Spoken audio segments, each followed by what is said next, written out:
Во Загреб имаше досега 3 потреси. Првиот го осетивме во 6:24 утрово и беше најјак и најдолг. Според интернет јас видов дека е 5,4 на Рихтерова скала и беше доста долг. Цела зграда, станот буквално се тресеше, доста се исплашивме.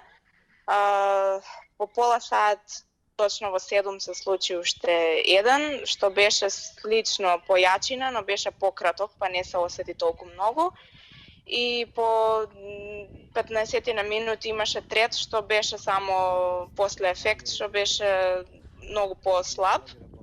И сите луѓе испадна наеднаш надвор и едноставно паника владе, сите се по колите, еве моментално сме на паркинг. Што гледате, има ли многу штети?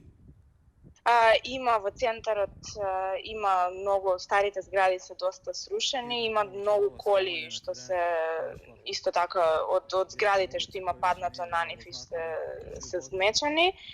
И слушнавме сега прв пат дека има една жртва, 15 годишно дете што настрадало, но веројатно можеби на улица, бидејќи таму се најголемите штети. Ама се уште не се знае, нема информации точно како тоа се случило. Медиумите објавуваат и за повредени. Имате ли такви информации? Гледате ли околу вас такво нешто?